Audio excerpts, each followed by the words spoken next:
சாரும் சம்மந்தியும் நமக்காக ரொம்ப நேரம் காத்திருப்பாங்க. இந்த பிளேன் கொஞ்சம் வேகமாக போனால் பரவாயில்ல. அப்படியே ஒரு பாட்டு பாடிக்கிட்டே போனோம்னா சீக்கிரமாக போயிடலாம். என்ன பாட்டு பாடுறது? அத்தை அத்தை, என்னத்த அப்பா வரேனாரு இன்னும் காணா? உங்க அப்பையும் கஞ்சத்தனை பட்டுக்கிட்டு நடந்து எதுவும் வரானா என்னமோ தெரியலையடி, இன்னும் காணா.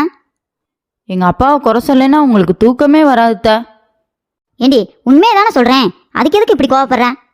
சரி சரி விடு, கோவப்படாத, இந்தப்ப வந்துருவாரு. சம்மந்தி, நான் வந்துட்டேன் சம்மந்தி. யாரு இந்த கேட்டுக்கிட்டு இருந்தீல, இந்த உங்க அப்பா வந்துட்டாண்டி. அப்பா வாங்கப்பா, எவ்வளோ நேரம் காத்துக்கிட்டு இருந்தேன் தெரியுமா? ஏப்பா இவ்வளோ நேரம்?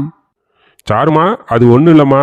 அப்பா இன்னைக்கு எதில் வந்தேன்னு சொல்லு பார்ப்போம். கரெக்டாக சொல்லு பார்ப்போம். எதில் வந்திருப்பேன் கரெக்டாக சொல்லுமா பார்க்கலாம். பா பஸ்ஸில் தான் வந்திருப்பீங்க, வேற எப்படிப்பா வந்திருப்பீங்க? வாங்க சம்பந்தி, நல்லா இருக்கீங்களா? நீங்க எப்படி வந்தீங்கன்னு நான் சொல்லவா? நடந்து வந்திருப்பீங்க கரெக்டா? சம்மந்தியே, நாங்கள் எவ்வளோ பெரிய ஆளுன்னு தெரியாமல் நீங்கள் சடுக்கு பொஸ்க்குன்னு பேசிவிட்டீங்க. அப்படிலாம் பேசக்கூடாது சம்மந்தி. நான் எதில் வந்தேன் தெரியுமா? இன்றைக்கி ஏரோப்ளைனில் வந்தேன். அதனால தான் கொஞ்சம் லேட்டு. ஏன்னா ஏர்போர்ட்டுக்கெலாம் போய் செக்கிங்லாம் முடிச்சு ஏறி வரணும்ல, அதனால தான் லேட் ஆகிடுச்சு சம்மந்தி. ஏரோப்ளைனில் வந்தேன் சம்மந்தி, ஏரோப்ளைனில். அப்பா ஏரோப்ளைன்லயாப்பா வந்தீங்க? என்னப்பா சொல்கிறீங்க? எப்படிப்பா வந்தீங்க ஏரோப்ளைனில்? அடியே சாரு, உங்க அப்பனுக்கு மண்டையில அடிபட்டுருச்சு போலடி, ஏரோப்ளைன்ல வந்தேன்னு கதை விட்டுக்கிட்டு இருக்காரு, என்னன்னு விசாரி. அத்தை அப்படிலாம் எங்கள் அப்பா பொய்யெல்லாம் சொல்ல மாட்டாருத்த, ஏரோப்ளைனில் தான் வந்திருப்பாரு. ஏண்டி அவங்க ஊருக்கும் நம்ம ஊருக்கும் இடையில இருக்கிறது 50 கிலோமீட்டர், இதுக்கு உனக்கு ஏரோப்ளைன் ஆடி விடுவாங்க?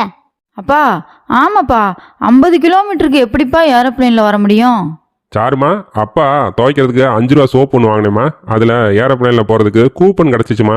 அதனால நம்ம ஊர்லேருந்து மதுரைக்கு போய் அங்கேருந்து ஃப்ளைட் பிடிச்சி திருச்சிக்கு போய் அங்கேருந்து பஸ் பிடிச்சி உங்கள் வீட்டுக்கு வந்தேம்மா. எப்படிம்மா? அப்பா எப்படியா இருந்தாலும் ஏரோப்ளைனில் தானேம்மா வந்தேன். இது சம்மந்திக்கு தெரியாதுமா. அதானே பார்த்தேன், ஃப்ரீயா கிடைச்சா பெனாயில கூட விட மாட்டானே, விட்டுருவானா ஏரோப்ளைன் டிக்கெட்டை? அதான் வந்திருக்கேன் ஓசியில. சம்மந்தியே, அப்படி மட்டமாக பேசாதீங்க சம்மந்தியே. ஏரோப்ளைனை பற்றி எல்லாமே எங்களுக்கு தெரியும். அந்த காலத்திலே நாங்கள் ஏரோப்ளைனில் தான் போவோம். ஏதோ கொஞ்சம் நஷ்டமாயிட்டோம், அதனால இந்த காலத்தில் போக முடியல. அது தெரியாமல் பேசாதீங்க சம்மந்தி. ஏரோப்ளைனை பற்றி எல்லாமே தெரியும் சம்மந்தி. ஆமத்த, எங்களுக்கெல்லாம் எல்லாமே தெரியும். எங்கள் அப்பாட்ட என்ன வேணாலும் கேளுங்க, அவர் டக்கு டக்குன்னு பதில் சொல்லிடுவார் தெரியுமா? எங்கள் அப்பா அந்த காலத்துலேயே ITI படிச்சிருக்காருத்த. இதெல்லாம் நாங்கள் வெளியே சொல்கிறதில்ல, ஏன்னா எங்கள் அப்பாவுக்கு தற்பெருமையெல்லாம் பிடிக்காது, அதனால தான். ஏண்டி உங்க அப்பா என்னமோ MBBS படிச்ச மாதிரி பேசிக்கிட்டு இருக்கியா? நான் கேட்குற கேள்விக்கு முதல்ல பதில சொல்றேன். அத்த என்ன கேள்வி வேணாலும் கேளுங்க, எங்கள் அப்பா அதெல்லாம் பதில் சொல்லிடுவார். கேள்வியை கேளுங்கத்த. சாருமா, அப்பா மேலே ஓவர் நம்பிக்கை வச்சிருக்கம்மா. இருந்தாலும் இது கொஞ்சம் சரியில்லைம்மா. சரி, நீ சொல்லிட்டேலம்மா, அதனால கேட்க சொல்லுமா. என்ன வேணாலும் கேட்க சொல்லுமா சம்மந்தி. என்ன வேணாலும் கேளுங்க சம்மந்தி, எது வேணாலும் கேளுங்க சம்மந்தி. சொல்லிடுறேன் சம்மந்தி. சரிங்க சம்மந்தி, கேள்வியை கேட்குறேன், 2 பேரும் நல்லா கவனிங்க. இந்த உலகத்திலேயே முதல்ல பயணிகளை ஏற்றிட்டு விமானம் எப்போ பறந்துச்சு? கரெக்டாக சொல்லுங்க பார்க்கலாம். அப்பா பதில சீக்கிரம் சொல்லுங்கப்பா, உங்களோட திறமை என்னங்கிறது அத்தைக்கு தெரியட்டும். சாருமா, இதெல்லாம் ஒரு கேள்வியே கிடையாதுமா. இதெல்லாம் அப்பாவுக்கு ஜிஜிபிமா. ஃபஸ்ட்டு ஆளுகளை ஏற்றிக்கிட்டு பறந்த விமானம் தானம்மா அதுமா. இருமா சொல்கிறேம்மா, யோசிச்சுக்கிறேம்மா. ஏன்னா ரொம்ப நாளைக்கு முன்னாடி படித்ததில் மறந்துருச்சு. சொல்கிறேம்மா, இருமா.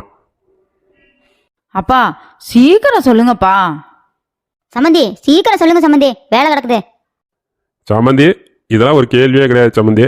நான் ரொம்ப நாளைக்கு முன்னாடி படித்தேன் சம்மந்தி, அதனால சரியாக யாவும் இல்லை சம்மந்தி. அதான் யோசிச்சுக்கிட்டு இருக்கேன். எனக்கு ஒரு 3 மாதம் டைம் கொடுத்தீங்கன்னா யோசிச்சு சொல்லிடுவேன் சம்மந்தி. அதுக்கு மேலே ஒன்றும் பண்ண முடியாது சம்மந்தி. நீங்கள் அவசரப்பட்டால் எதுவும் நடக்காது சம்மந்தி. எல்லாத்துக்கும் பொறுமையாக இருக்கணும் சம்மந்தி. எது சம்மந்தி 3 மாதம் டைம் கேட்டுக்கிட்டு இருக்கீங்க?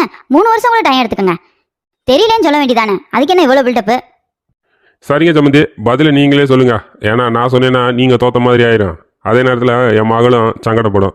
ஏன்னா பொண்ணு கொடுத்த இடத்துல நம்ம ஜெயிச்சதாக கூடாது, நம்ம தோற்றதாகவே இருந்துட்டு போகணும் சம்மந்தி. நீங்களே சொல்லுங்கள் சம்மந்தி. சம்மந்தி பதில சொல்கிறேன், நல்லா கேட்டுக்கங்க. 1914 வருஷம் தான் முதல் பயணிகள் விமானம் வானத்தில் பறக்க ஆரம்பிச்சிச்சு. அமெரிக்காவில் இருக்கிற புளோரிடா மாகாணத்தில் தான் பறந்துச்சு. அந்த விமானத்தோட பேர் என்ன தெரியுமா? Saint Peter Park Tampa airport line. இந்த விமானத்தோட கட்டணமாக $5 வாங்கியிருக்கிறாங்க. தெரிஞ்சுக்கோங்க சம்மந்தி, சின்ன சின்ன விஷயம்லாம் தெரிஞ்சு வச்சுக்கணும். ஏரோப்ளைனில் போனால் மட்டும் பத்தாது, அதை பற்றியும் தெரிஞ்சு வச்சுக்கணும் சம்மந்தி.